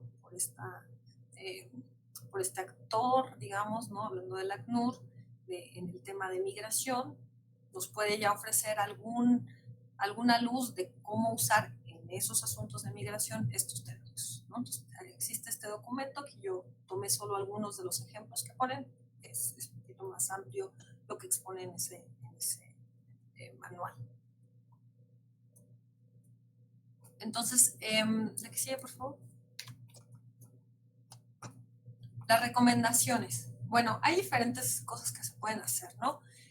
Para evitar estas expresiones sexistas, primero está la doble forma, ¿no? De desdoblar, por ejemplo, decir no nada más los secretarios de acuerdo, sino las secretarias y los secretarios de acuerdos, no nada más los dictores, las directoras y los directores, que a veces critican, dicen, no, es que puede perder claridad. Entonces, nos regresamos a lo que les dije hace rato, hay que ver el público, la concisión, a quién va dirigido, cuál es el mensaje. Si vamos a dar, pienso yo, en un cartel, ¿no? Pues una de las cosas que hacemos aquí en la comisión de manera frecuente, tal vez sí me convenga utilizar el desdoblamiento, porque el mensaje que voy a dar es breve. Entonces, no tiene ninguna implicación de confusión, ni tampoco me va a llevar como, va a ampliar exageradamente lo que tengo que comunicar. O sea, cada estrategia obedece al propósito de la comunicación en sí misma, ¿no? Entonces, por ejemplo, aquí esta es una de las opciones, hacer el desdoblamiento, ¿no? Del femenino y el masculino. Que sigue, por favor. El uso de abstractos, ¿no? Tenemos los jefes de departamento, utilizar en lugar de eso, ¿no? Las jefaturas de departamento. En lugar de decir los políticos, podemos hablar de la clase política. En lugar de decir los coordinadores de las salas, las coordinaciones de las salas, por ejemplo, ¿no? Entonces, ahí estamos utilizando estos abstractos, ya no nos centramos en la persona y por tanto no es importante el género de esta. En gramatical, eso me refiero. Ahora, si no conocemos el sexo de la persona, ¿no? Del sujeto, digamos,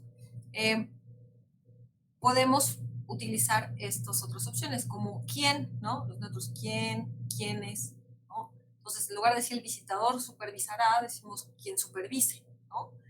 Los presidentes de la sala, quienes presidan la sala. Esta es otra alternativa. Esta presentación también se las podemos compartir. Yo les diría que los manuales ofrecen más información, pero bueno, lo que les sea más fácil a ustedes.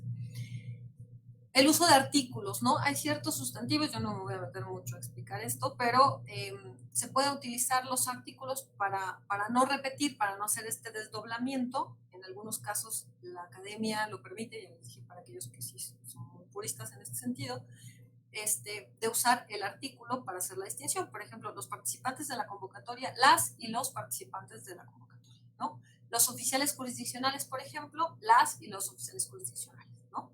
Entonces aquí se puede utilizar el artículo y ya no tengo que poner, ¿no? Hacer el desdoblamiento, basta con que ponga las y los y oficiales jurisdiccionales. Lo que les decía, todos los pronombres relativos, como quién y quiénes, ¿no? Los que participen en el concurso sería la expresión sexista, y la alternativa sería quienes participen en el concurso. Los que no registren la asistencia, quienes no registren la asistencia, el que suscribe, quién suscribe. Así, por favor. Pronombres indefinidos, alguien, cualquiera, nadie, ¿no? Expresión sexista, cuando uno redacta una sentencia, cuando alguien redacta una sentencia, ninguno de los integrantes de la dirección, nadie en la dirección. Los trabajadores tendrán bonos de puntualidad, cualquiera de las y los trabajadores, o el personal tendrá bonos de puntualidad. O sea, hay muchas alternativas. Y creo que como todo, ¿no? También tiene que ver con la práctica. Otro puede ser la utilización de la tercera persona del singular, ¿no? Por ejemplo, aquí los trabajadores deberán conocer el código de ética. Si en lugar de eso ponemos le solicitamos conocer el código de ética o se solicita que se conozca el código de ética, cambia, no estableces ese lenguaje sexista, ¿no? También está el tema de los usos de las diagonales o los paréntesis, ¿no? Aquí, por ejemplo, se ofrece trabajo abogada, lo que se sugiere es no utilizar esto de los paréntesis, sino hacer el desdoblamiento, ¿no? Se ofrece trabajo a abogadas o abogados. También no recomiendan, al menos en estos manuales, el uso de la arroba, porque dicen que no es un signo que tenga un fonema, ¿no? No es un signo lingüístico, entonces, para no causar confusiones. Incluso en algunos casos han dicho que por las personas que leen braille también, si tú les pones ese tipo de signos, pero bueno, a ver, es otro idioma, ¿no? Otra lengua. Adelante, la que sigue. En el uso de títulos académicos o cargos, ¿no? También a veces se dice la juez, ¿no? Porque está como en este periodo en el que todavía muchos no aceptamos esto de la juez, la jueza, ¿no? Lo correcto sería la jueza. O aquí no, ponelo, por ejemplo, Teresa Jiménez, magistrado, no, aquí está mal el ejemplo, magistrado presidente, ¿no? No, en realidad es magistrada presidenta, ¿no? Magistrada presidenta. También se suele recurrir al uso de expresiones de subordinación para referirse a cargos o a oficios desempeñados por mujeres. ¿A qué me refiero, no? Cuando digo las secretarias, pareciera que solo son mujeres, ¿no? Cuando también hay hombres secretarios. Entonces ahí, para que no sea sexista, se tiene que utilizar alguna otra alternativa como personal secretarial. O las trabajadoras sociales, el personal del trabajo social. O las enfermeras, el personal de enfermería, ¿no? Para que también se incorpore a los hombres que realizan esas funciones, porque existen. Lo que les decía, evitemos el uso de la arroba, ¿no? Y aquí pues podemos ponerlos del desdoblamiento o el artículo u otra estrategia. Ahora, el lenguaje incluyente, les comentaba ya, no solamente se refiere al tema del sexismo, sino también a que pueden visibilizar a otras personas, ¿no? Personas con discapacidad. Entonces, en este sentido, aquí está alguna de las alternativas para nombrarlas, para designarlas, pues de la manera debida, ¿no? Y no con estos términos a veces como paternalistas, ¿no? Que reducen su condición, ¿no? Que los ponen en un contexto de subordinación, ¿no? Respecto a las personas que carecen de ese tipo de condiciones. Igual con la población de la comunidad LGBTI+, ¿no? En lugar de usar estas expresiones que son muy discriminatorias, podemos usar las alternativas adecuadas que respeten la dignidad de las personas. Y bueno, ahí les cito las fuentes y bueno, concluyo con esto mi participación en este sentido de exponer. Les abro el micrófono a ustedes para que me comenten lo que sea. Y nada más si me pueden, al final, bueno, es que ahí tenía yo una frase que me gustaría compartir con ustedes, que es de Adrian Rich, y dice: en un mundo donde el lenguaje y el nombrar las cosas son poder, el silencio es opresión y violencia, ¿no? Entonces, me parece a mí que pues les dejo un poco el micrófono. Voy a ver si hay alguna pregunta de parte también del chat que tenemos en YouTube. Y bueno, no sé si tengan alguna pregunta, las personas que están aquí en el Meet.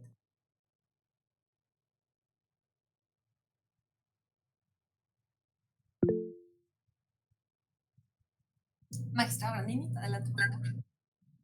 Sí, bueno, recientemente se dio una discusión muy sonora ahí en las redes sociales en cuanto al uso de la expresión de la letra E, ¿no? Para no usar la, el, las, los. Entonces, se refería al todes, ¿no? Por ejemplo, compañere. Y bueno, esto llegó hasta una consulta con la Real Academia Española, la que primeramente, según pude darle seguimiento a la nota, pues se rechazó de alguna manera el uso de la letra E para parecer o ser incluyente, ¿no? En fin, se habló pues de que la lengua española no permite el uso de la letra E. Ya más adelante, en alguna otra consulta que se le hizo, la Real Academia Española fue más flexible y terminó diciendo: bueno, finalmente lo que más conviene es preguntar a la persona para que no se sienta excluida, pues cómo quiere que la llamen, ¿no? Para quitar esta discusión de si debe ser o no debe ser. Y bueno, pues no sé, Coatlicue, ¿qué opinas al respecto? En particular, este uso de la letra E, ¿qué opinión te merece? Y bueno, a los participantes en general. Gracias. Gracias. Respecto al tema del uso de la E, a mí, bueno, coincido con esta segunda interpretación de que cada persona nos deben de preguntar cómo queremos ser nombradas, ¿no? Designadas. Y también creo, porque estuve revisando en particular este asunto, ¿no? Que se derivó de quien pidió ser denominada como compañera, ¿no? En una clase. Yo creo que el uso, por ejemplo, de la terminación E para ciertas personas ya, ¿no? Y ahí no sé qué tan de acuerdo estén conmigo, pero es como una cosa muy generacional, que yo lo he visto más en la gente muy joven, y es como más de uso común, y en realidad sí lo usan, ¿no? Entonces, por eso yo les decía hace rato que es una cuestión de convención. Muy probablemente vayan impulsando ese cambio y en 10 años, 20 años lo tenga que admitir la RAE y todas las academias de la lengua española, que no les quede otra opción, digámoslo así. Y todos los que aprendimos, ¿no? Usar, por ejemplo, compañera y compañero nada más como únicas opciones, tenemos que aprender y usarlo así, porque va a ser considerado incorrecto, ¿no? Entonces, a mí me parece que obedece a este dinamismo propio de la lengua y que se trata de una lengua viva. El español es una lengua viva, ¿no? Nosotros la transformamos todos los días. Y en este sentido, pues yo estoy totalmente de acuerdo que si la gente se apropia, ¿no? Por ejemplo, en este caso, del cambio de la E y concibe la palabra compañere como que la denomina, ¿no? Pues a mí me parece totalmente válido. Entonces, pues, esa es mi opinión en ese sentido. Socorro, por favor. ¿Qué tal, licenciada? Me surge la duda respecto del manejo del artículo femenino, masculino, las y los. Es simplemente curiosidad. En lo que se está basando la persona para primero mencionar a la mujer y después a los hombres, ¿pudiera ser también a la inversa y sería lo mismo? Primero los y las, que las y los, no sé. Mira, no sé, creo que puede ser respecto a los ejemplos que pusimos. Pudiera ser, ¿no? Pero en realidad, como hablamos de un tema de invisibilización de las mujeres, lo recomendable es, pues, poner a las mujeres, ¿no? Porque los hombres, pues, ya han estado puestos siempre, ¿no? Entonces, creo que más bien obedece a eso, ¿no? A que si ya la acción de por sí, esta acción, como yo comentaba, ¿no? Del uso del lenguaje incluyente, esta acción afirmativa o esta pretensión, por eso es que suele situarse primero las y los oficiales jurisdiccionales, ¿no? Si pudiera hacerse de la manera opuesta, claro que sí, porque es arbitrario, ¿no? Es una elección arbitraria. Pero aquí lo elegimos y así pusimos los ejemplos porque la idea es justo visibilizar a las mujeres, ¿no? Pero también podría ser de la otra manera, sí, sin ningún problema. Mariana, por favor. Buenas tardes, de nuevo.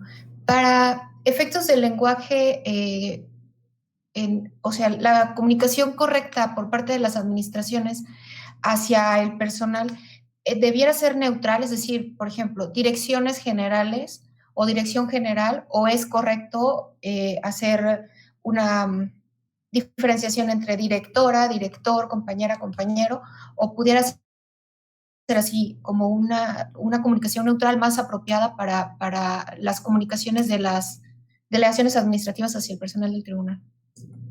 Lo que yo te diría es cuál es el propósito del mensaje, ¿no? Por decirte, nosotros, ¿no? En la Comisión para la Igualdad de Género a veces nos dirigimos a las personas, ¿no? A las magistradas y a los magistrados, ¿no? De manera particular, ¿no? Entonces, en ese caso, nosotros usamos la magistrada, el magistrado. Si en cambio es una cuestión un poco más genérica, ¿no? Podemos decir a todas las magistraturas o a los titulares o a las y los titulares de las magistraturas. Ahí depende más bien de cuál es el mensaje y hacia quién lo vas a dirigir. Si es necesario que se establezca la persona, ¿no? Y además si conoces quién es la persona también, porque a veces no sabemos, ¿no? O sea, no sabemos el género de la persona, y entonces para no incurrir en alguna cuestión de discriminación o pues de no nombrarla, podemos poner a la persona titular, ¿no? De la unidad de, no sé, jurídico, municipal. Entonces ahí depende de eso. Y la estrategia, esto yo les decía hace ratito, no es que haya una estrategia como adecuada o la correcta, sino más bien que se apegue a las necesidades del área y a las necesidades comunicativas, ¿no? O sea, ¿cuál es el propósito de la comunicación? ¿A quién me estoy dirigiendo? Por eso es importante decir quién es el público objetivo de mi comunicación, ¿no? ¿A quién estoy yo queriendo hacerle llegar este mensaje? Eso es lo que hay que tomar en cuenta. Y en esa medida, pues ya podrás tú distinguir si te conviene hacerlo como a las direcciones generales, a los y las directores generales, o a las directoras y los directores generales. Ya eso ya lo determinarás tú, ¿no? Pero en función de eso, de la comunicación en sí misma, del propósito de la comunicación y del público al que te diriges. Eso es lo que te puedo decir sobre este particular. Tengo aquí unos comentarios. Bueno, no son preguntas, pero bueno, uno dice que de Javier Soña, que dice que la interpretación del masculino incluyente ha sido usado de manera arbitraria, excluyendo a las mujeres y grupos vulnerables, y bueno, el ejemplo del voto de las mujeres me pareció. Y también dice que respecto al ejemplo de la violencia obstétrica, estereotipar a las mujeres embarazadas e invalidar sus opiniones, está catalogada como violencia obstétrica, lo cual es cierto. Se dijo, bueno, nos dice que el lenguaje inclusivo no se trata de imponer una nueva lengua, sino de incorporar nuevas formas de la nuestra, me imagino, en las interacciones, porque vivimos en un mundo diverso. Sí, justamente, no se trata, y hace rato les decía que es también aprender a conocer los recursos de la lengua, ¿no? O sea, aparte de estos manuales, yo ya no quise abundar porque es que es muchísima información, pero justo nos obliga a conocer los recursos de nuestra lengua para aprovecharlos. Entonces, claro que es una cuestión de responsabilidad y que requiere imaginación, ¿no? Compromiso y pues responsabilidad otra vez, ¿no? O sea, realmente sí es un trabajo importante el que se tiene que hacer para atender esta disposición. Pero como ya les dije, ¿no? Hace rato, es una obligación, ¿no? O sea, para el tribunal es una obligación, ¿no? Paulina Valdés pregunta, ¿hasta qué punto como servidores públicos puede hacerse uso de esa distinción sin incurrir en el error hablando de ortografía? Justo también les comentaba hace un momento, ¿no? De los recursos, ¿no? Hay muchas opciones para no contradecir, digámoslo así, ¿no? Las normas gramaticales. El desdoblamiento no es que no esté permitido, o sea, no es que sea una falta de ortografía, por decirlo así, ¿no? O sea, que yo diga, las magistradas y los magistrados responsables de tal ponencia, no es en sí mismo una falta de ortografía, ¿no? Puede ser una cuestión de falta de economía del lenguaje, etcétera, pero no es una falta de ortografía. Entonces, lo que es importante, me parece, es encontrar el recurso, ¿no? Que nos funciona para complementar nuestra acción comunicativa y que en la medida de lo posible nos permita cumplir con las reglas de la gramática y la ortografía. Y para eso les decía yo que están los manuales, incluso de la RAE, ¿no? Que si bien tiene un halo muy condescendiente, ¿no?, al respecto, tiene algunos puntos que me parece que pueden ser valiosos para ayudarnos a ver en qué casos lo podemos usar y en cuáles no. Vero, si quieres, puedes formular tu pregunta de manera oral para que no la lea yo. Claro, licenciada. Pues, ¿cuál es como la obligación, siendo servidores públicos y dentro de estas obligaciones con la sociedad, qué es más importante o qué tendría mayor peso o adecuado, no sé qué palabra utilizar, si esta parte de ser o buscar un lenguaje más neutro, que como dicen, tal cual no existe, o la parte de la visibilización en esta parte de las mujeres? O sea, ¿qué tendríamos que hacer mejor? Decir, no, mejor hay que hacerlo un poco más así para no caer en él, las, etcétera, o hacer esta visibilización.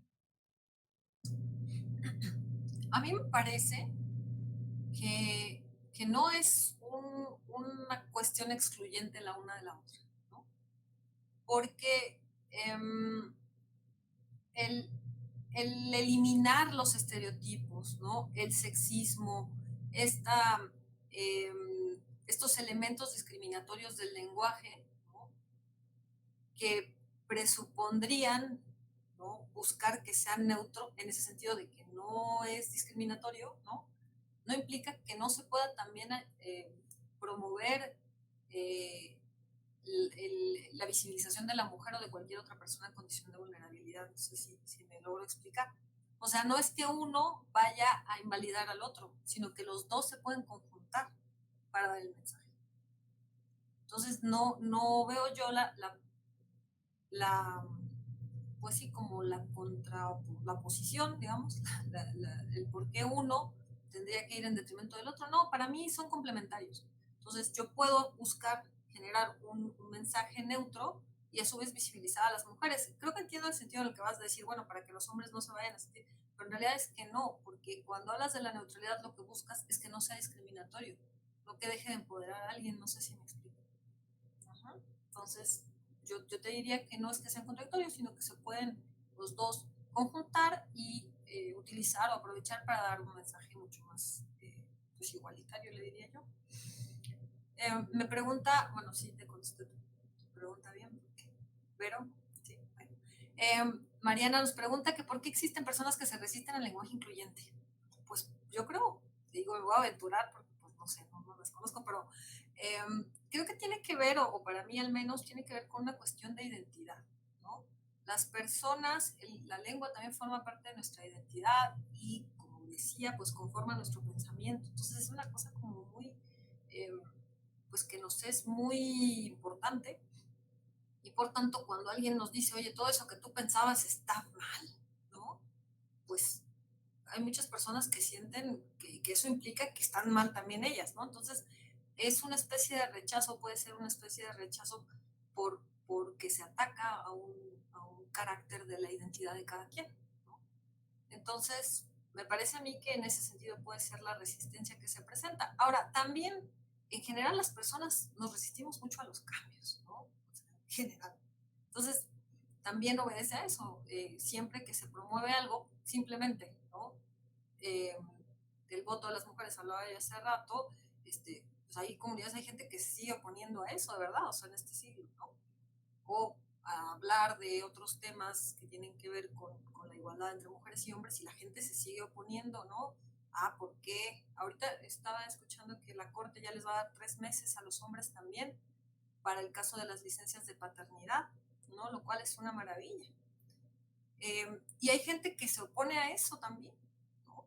¿Por qué? Porque implica un cambio, implica reconocer que los hombres también son necesarios, ¿no?, para las labores de crianza y cuidado de las niñas, niños y adolescentes. Entonces, eso, ¿no?, y en este caso las personas recién nacidas, pero ese cambio de paradigma pues los enfrenta a ciertas cuestiones de idiosincrasia y pues no todas las personas estamos preparadas o contamos con la información información suficiente para digamos que ser más receptivas, ¿no?, a esos procesos. Yo creo que se debe a eso, ¿no? Pero, digo, eso es lo que pienso, de manera muy, muy, muy subjetiva. Bueno, no sé si hay alguna otra pregunta. Yo ya me pasé el tiempo aquí, ya llevamos 1:40 y hasta una hora y media, ¿no? Pues bueno, yo quiero agradecerles muchísimo a las personas que nos están siguiendo, a quienes nos acompañan aquí, ¿no?, en este ejercicio, pues, de diálogo que quise hacer. La verdad es que les agradezco infinitamente que hayan aceptado que estén aquí y espero que les haya servido esta conferencia. Tenemos la intención de después generar otro tipo de foros para esta información más prácticos, ¿no? Porque ahorita la idea era comprender, ¿no?, que todos comprendiéramos por qué la importancia, porque verdad es que yo he escuchado ahí en el tribunal todavía algunas opiniones de que no se debe de utilizar el lenguaje incluyente. Me parece a mí que tiene que ver con el desconocimiento de los compromisos que ha asumido el tribunal, ¿no? Entonces es algo que como Comisión para la Igualdad de Género y como tribunal en particular es necesario dar a conocer entre el personal, ¿no? Entonces, bueno, pues yo les agradezco a quienes están aquí conectadas, y bueno, pues espero que les haya servido. Muchas gracias. Y bueno, pues aquí seguimos por cualquier cosa, cualquier duda, ya saben, estamos ahí en la comisión, en la extensión 3753 y en nuestra página de internet. Muchas gracias y muy buenas tardes.